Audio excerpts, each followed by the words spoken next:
नमस्कार, मी माधुरी वैद्य. गडचिरोली हा जिल्हा आपल्याला आदिवासी, नक्षलवादी आणि म्हणून अविकसित जिल्हा म्हणून माहिती आहे. या जिल्ह्याचे सध्याचे पालकमंत्री आहेत माननीय देवेंद्र फडणवीस. आणि या जिल्ह्याचा विकास व्हावा म्हणून त्यांनी धाडसीपणे काही निर्णय घेतलेले आहेत. यामध्ये लोह खनिज खाणींचा विस्तार, त्याचप्रमाणे शाळे, रस्ते यांचं बांधकाम याचं काम वेगाने सुरू करण्यासाठी पावलं उचललेली आहेत. तिथे एक मोठा स्टील प्लांटसुद्धा आता येणार आहे आणि त्यामुळे तिथल्या आदिवासी तरुणींना नोकऱ्या मिळत आहेत. आदिवासी मुली तर ट्रक ड्राईव्ह करायला शिकत आहेत. सरकारच्या विविध प्रकारच्या योजना या आदिवासी लोकांसाठी राबवल्या जात आहेत. सध्या 40 आदिवासी मुलं ऑस्ट्रेलियामधल्या कर्टिन या प्रसिद्ध युनिव्हर्सिटीमध्ये इंजिनिअरिंगचं शिक्षण घेत आहेत. तर अशा धाडसी निर्णय घेऊन त्याची अंमलबजावणी करण्याच्या दृष्टीने पावलं उचलणाऱ्या देवेंद्र फडणवीसांना निष्कारण अतिशय ॲग्रेसिव्ह होऊन वेडेवाकडे प्रश्न विचारण्याचं धाडस श्रीमती मेघा प्रसाद यांनी केलं आणि मग त्यांना सडेतोड उत्तरांचा सामना करावा लागला. कार्यक्रम होता आयडियाज इन इंडिया. आता खरं तर या कार्यक्रमामध्ये धर्म, जात याविषयीची चर्चा होणं अजिबात अपेक्षित नव्हतं. आणि तरी देखील कार्यक्रमाची सुरुवात करतानाच श्रीमती मेघा प्रसाद म्हणाल्या की देवेंद्र फडणवीस हे प्रोफेशनल राजकारणी आहेत आणि निवडणुकीच्या वेळांमध्ये ते हिंदू होतात. अर्थात या प्रश्नाचं उत्तर म्हणजे या वाक्यावर देवेंद्र फडणवीसांना जे बोलायचं होतं ते बोलले.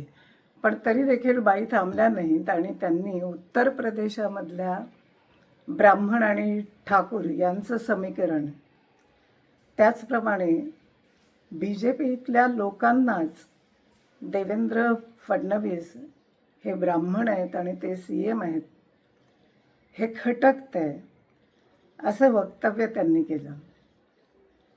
त्यावर फडणवीसांनी बातम्या करण्यासाठी तुम्ही असे विवाद उत्पन्न करता असं सांगितलं.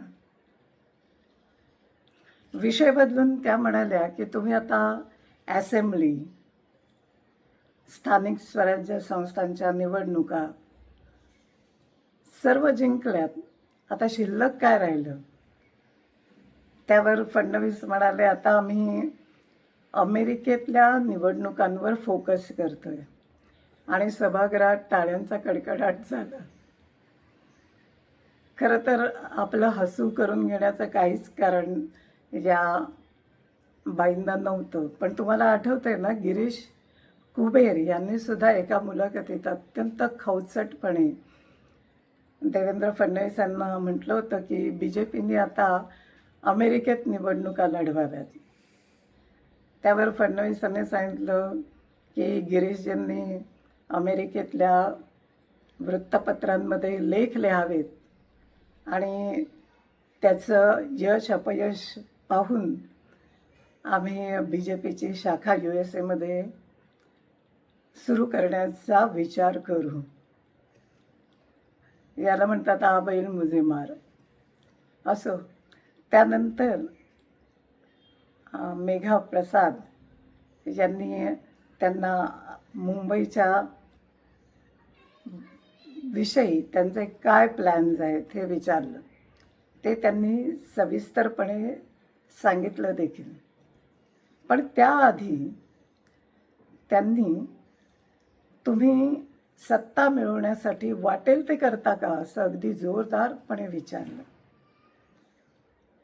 आणि अकोला, भिवंडी, चंद्रपूर हे विषय काढले. त्यावर देवेंद्रजींनी त्यांना तुम्हाला काहीही माहीत नसतं आणि तुम्ही मोठ्या मोठ्या गोष्टी करत असता असं सांगितलं. त्यानंतर पुन्हा महाराष्ट्रामध्ये उत्तर प्रदेशातल्या किंवा अमराठी लोकांना उनको खदेड खदेड कर मारा जाता है असं त्यांनी वक्तव्य केलं. त्यावर मात्र देवेंद्र फडणवीसांनी त्यांना सांगितलं, त्या कोपऱ्यात कोणीतरी कोणाला मारलं याची बातमी तुम्ही नॅशनल न्यूज म्हणून दिवसभर चालवता. आणि हे सगळं चालू असतानाच सभागृहात मात्र देवेंद्र फडणवीसांना अत्यंत उत्स्फूर्तपणे प्रतिसाद दिला जात होता, अत्यंत उत्स्फूर्तपणे. आणि मग मात्र त्या चिडल्या आहेत हे पाहून देवेंद्र फडणवीसांनी त्यांना सांगितलं की तुम्ही आरोप करताय आणि मग त्यांना उत्तर दिल्यावर मात्र तुम्ही चिडता आहात. त्यानंतर मात्र त्यांनी असं लक्षात आणून दिलं, म्हणजे लोकांनाही ते समजलं की आयोजक या मुलाखत घेणाऱ्यांना थांबण्याविषयी बहुतेक खूण करत होते आणि म्हणूनच त्यासुद्धा हाताने आयोजकांना काहीतरी सांगण्याचा प्रयत्न करत होत्या. त्यानंतर जे संभाषण होतं ते गमतीदार रॅपिड फायरचं होतं आणि त्यालाही देवेंद्र फडणवीसांनी अतिशय सुंदर अशी उत्तरं देऊन सभागृहामधून त्यांना त्याबद्दलची टाळ्यांच्या रूपाने पावतीसुद्धा मिळाली. एकंदरीतच पुन्हा एकदा महाराष्ट्राला एक सक्षम नेतृत्व मिळालेलं आहे याची साक्ष पटली. आज इथेच थांबूया, पुन्हा भेटूया. व्हिडिओ आवडला तर लाईक करा, शेअर करा, सबस्क्राईब करायला विसरू नका. धन्यवाद.